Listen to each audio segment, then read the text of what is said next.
Pertama sekali yang saya ingat ada seorang anak muda. Dari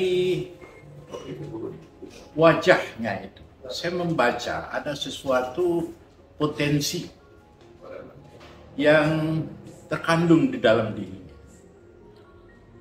Setelah dia memperkenalkan diri bahwa dia seorang pelajar, tepatnya di SMA negeri. Kemudian setelah kami omong-omong ya di kantor saya di lantai 3 pusat pertokoan di Pasar Atas, itu kantor haluan, maka saya bisa membaca bahwa dia punya bakat, dia punya motivasi untuk menerobos sesuatu cita-cita gitu. Setelah saya tanya-tanya, ternyata benar ada satu bakat untuk menuliskan sesuatu terhadap yang dilihatnya, yang dialaminya, dan walaupun secara secara formal dia tidak pernah mendapatkan pendidikan ya dalam bidang tulis menulis, tapi seperti yang saya katakan tadi, dia punya bakat. Biasanya orang yang punya bakat itu gampang sekali untuk kita arahkan ya, dan pasti dia akan cepat memperoleh ya yang diinginkannya itu ya, yaitu dalam hal tulis menulis. Nah, inilah yang awal pertama saya lihat seorang anak muda yang punya potensi ya, dan saya yakin kalau kita bina anak muda ini bisa menjadi akan menjadi orang yang pintar gitu. Nah, gitu.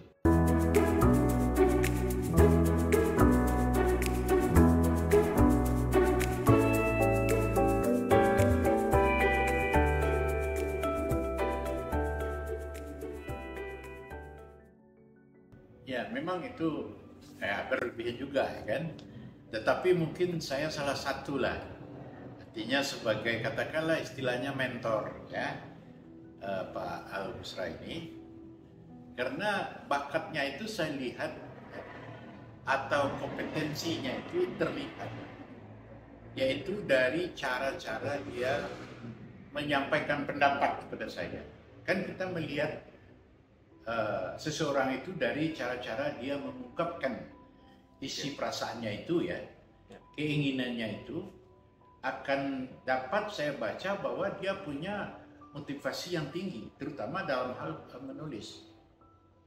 Nah, berangkat dari itulah kemudian saya berikan kesempatan kepada Pak Al ini untuk menulis ya, terserah tulisan apa saja. Maka tanpa ragu-ragu ternyata dia bisa menulis, dan kemudian saya salurkan ke surat kabar tempat saya bekerja waktu itu, yaitu surat kabar haluan. Saya waktu itu kan menjabat sebagai kepala perwakilan waktu itu ya. Jadi tulisan-tulisan daripada para penulis ataupun wartawan sendiri ataupun reporter itu kan masuk ke tempat saya dulu. Kemudian saya seleksi. Jadi tulisan dari Pak Al ini tidak banyak yang saya lakukan editnya. Itu dia langsung untuk dimuat gitu. Dan ketika dimuat saya lihat Pak Al ini luar biasa senang hatinya. Kalau tulisan di koran itu kita yang bikin kan lain rasanya. Daripada membaca tulisan orang, tulisan kita sendiri itu rasanya itu luar biasa. Bahkan itu kalau seseorang yang menulis itu biasanya tulisannya itu, karyanya itu biasanya diperlihatkan itu kepada keluarga, kepada teman-teman, kebanggaan. Nah, saya lihat memang dia punya bakat itu. Ya. Dan secara lambat laun kemudian bakat itu makin sempurna, bahkan dia lebih menjadi seorang wartawan yang produktif sampai yaitu bisa menjadi seorang reporter ya. Reporter itu adalah meliput ya kegiatan-kegiatan ya di lapangan ya, tentang kegiatan kemasyarakatan, pemerintahan, atau apapun yang bisa ditulis. Nah, Pak Al ini udah bisa gitu.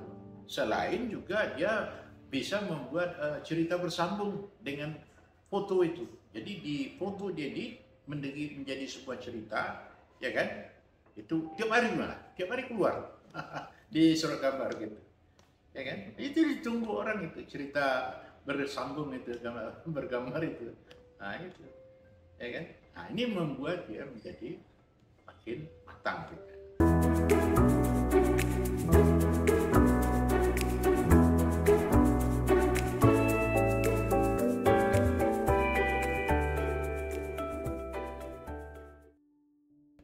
Oh iya, ya dari judulnya aja itu kan suatu memperlihatkan bahwa ini sebuah apa namanya, sebuah cita-cita, ya akhirnya datang juga. Bisa aja yang datang itu apa, gitu, keinginan yang besar dalam dirinya itu, ya, untuk menjadi dalam tanda petik menjadi orang gitu, ya. Dan ini terbukti ketika dia berkarir, ya, di jurnalistik dia sukses. Ketika dia berkarir di luar jurnalistik menjadi pejabat ya di kementerian, dia juga sukses. Bahkan dia menjadi diplomat dan terakhir jadi duta besar. Nah ini. Tapi memang pengakuan Pak Al kepada saya katanya basicnya itu memang dari jurnalistik yang pernah dipelajarinya bersama-sama kami di.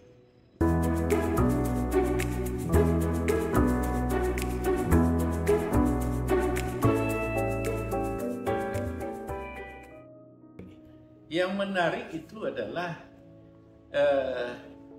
waktu itu kan gaji wartawan termasuk gaji saya itu kan tidak begitu besar.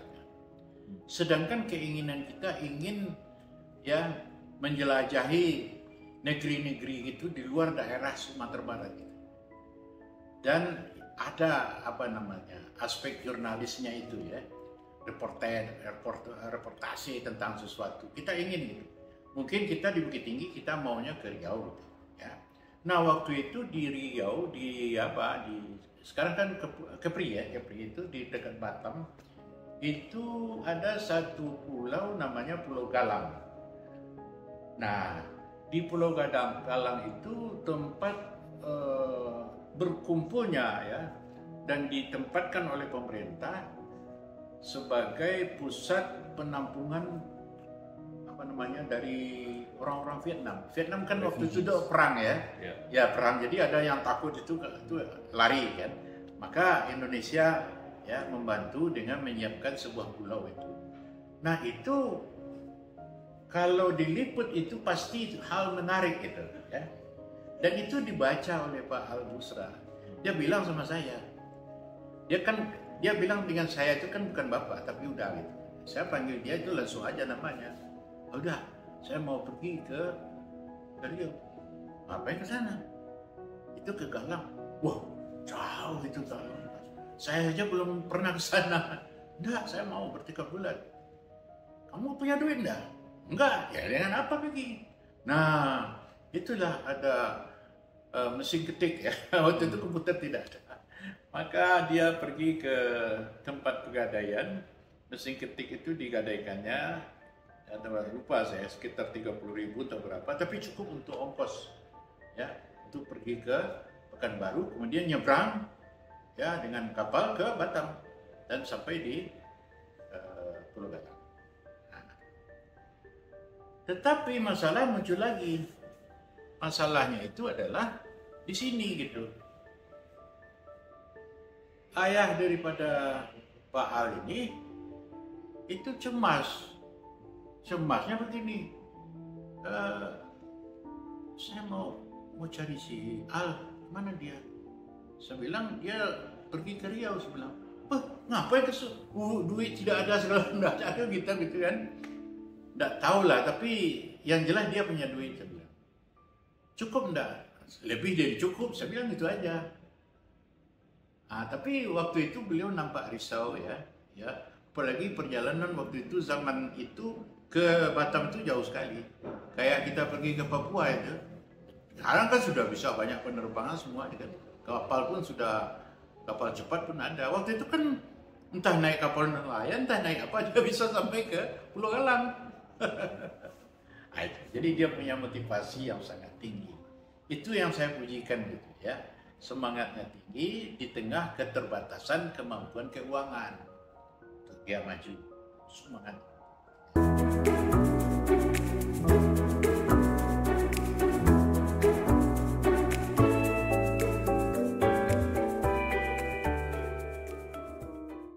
Ya, waktu itu kepala sekolahnya kalau tidak salah itu Pak Usman Dutan ya. Orangnya sangat disiplin ya. Dan sekolahnya salah satu SMA yang populer di Kota Bukit Tinggi ya. Lulusannya itu memang sudah banyak, termasuk ada yang jadi wali kota juga. Nah, waktu itu Pak Usman melihat tentu dari sudut akademik gitu ya. Dia tidak mau anaknya ini tidak tamat, tidak lulus atau tidak naik kelas ya. Kalau ada pengaruh lain gitu. Dan beliau sangat positif ingin katanya Pak Al ini dia harus lancar sekolahnya. Tetapi dia melihat ada pula Pak Al ini waktunya habis di kantor haluan itu untuk menulis ya, menulis dan membuat karya apa tadi, cerita bergambar itu. Jadi akhirnya yang namanya prestasi sekolahnya biasa-biasa aja. Padahal dulunya prestasinya itu saya dengar dulu waktu SMP sampai SMA prestasi bagus. Tapi sekarang otomatis kan turun. Nah, maka Pak Usman itu jadi khawatir. Maka ditegurlah ya. Waktu itu Pak Al ini supaya ya jangan asik dengan itu tapi utamakan sekolah gitu. Nah, sehingga Pak Al jadi sadar juga, benar juga. Kalau saya asik di sini nanti sekolah Anda jadi, saya ini mau jadi apa? Nah itu dah akhirnya. Jadi mulanya dia kesal ini, dikena ditegur. Tapi saya bilang ikuti aja, pasti baik. Kalau guru pasti baik niatnya kepada murid. Nah itulah akhirnya kan sukses juga sekolahnya lancar kan. Setelah itu baru dia masuk ke Kota Hukum nggak salah ya, ke Unan.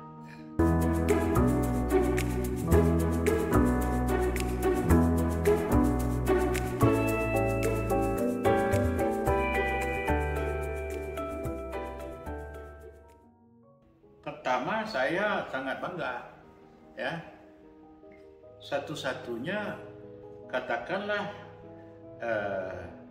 anak-anak muda yang dulu yang saya bimbing, saya asuh itu yang paling sukses nih Pak Al ini, sehingga dia itu punya karir yang sangat bagus ya di Kementerian Luar Negeri, baik itu sebagai karir di Pejambon ya di Jakarta, sampai nanti dia ditugaskan di beberapa negara, ke Filipina, ke Roma, sampai menjadi di Houston ya, dan terakhir sudah menjadi duta besar. Saya pikir itu kalau diplomat itu karir tertinggi itu memang jadi dubes itu ya, dan itu dia sudah capai ya. Itu saya mempunyai satu kebanggaan, dan saya sering cerita dengan teman-teman saya bahwa itu asuhan saya, adik angkat saya itu sekarang sudah jadi dubes di Ethiopia, dulu di Houston, sebelumnya juga ke Roma, dan sebelum lagi itu ada ke Filipina sebelah. Nah itu saya sendiri belum pernah itu ke sana gitu. Nah gitu, itu kebanggaan gitu ya.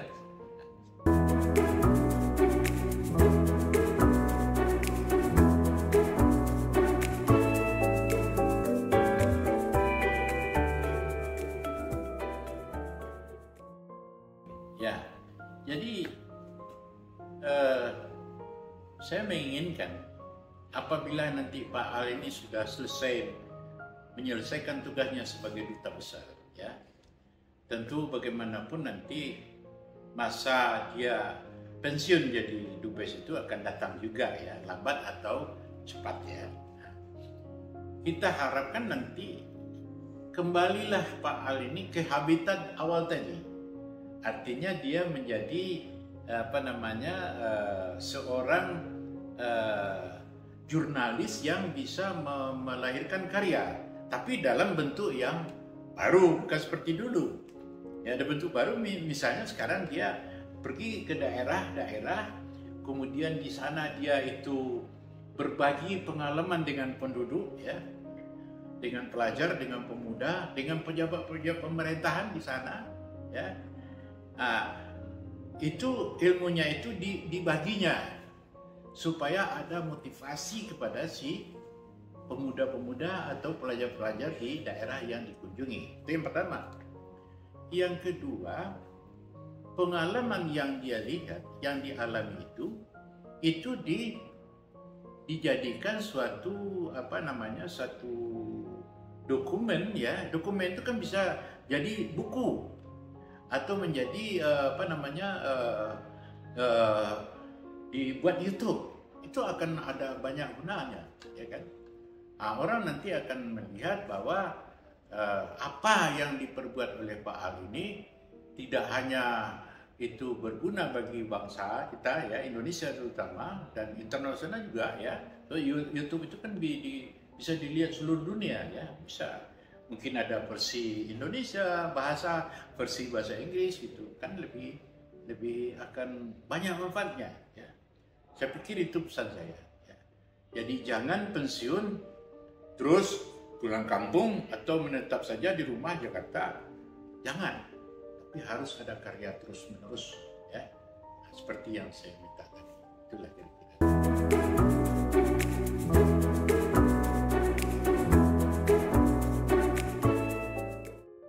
Jadi anak muda, ya, bahwa jurnalistik itu kalau ditekuni, kebetulan kita juga punya hobi, punya sedikit keterampilan, kita tidak perlu mengikuti sekolah atau pendidikan jurnalistik, nggak perlu gitu. Sebab jadi wartawan itu tidak perlu sekolahnya itu di sekolah jurnalistik, ya. Tetapi bakat yang ada itu dibina sendiri secara autodidak, ya. Salah satu caranya anak-anak muda itu banyak membaca karya-karya orang. Nah, kalau banyak membaca karya orang, ya tentang jurnalistik terutama, maka otomatis kita itu sudah masuk ke dalam dunia jurnalistik, ya, dan tinggal nanti melahirkannya dalam bentuk karya-karya jurnalistik. Saya sangat yakin kalau anak-anak muda kita, ya, itu banyak yang punya bakat, ya. Apalagi orang Sumatera Barat. Orang Sumatera Barat, ya, dia kan suka bercerita di lepau. Coba dikemas cerita itu kan bisa menjadi buku, jadi sebuah cerita. Ya, tidak hanya Sumatera Barat, mungkin orang Indonesia hobinya itu bercerita. Cuma kan selama ini kan cerita secara lisan. Sekarang merubah cerita lisan itu menjadi tertulis. Nah, itu kan karya itu, ya kan? Nah, karya jurnalistik itu adalah karya yang tentang ya bisa saja tentang keadaan, ya, situasi, ya, tentang masyarakat, tentang pemerintah, tentang kemanusiaan, itu semua menjadi lahan untuk karya jurnalistik.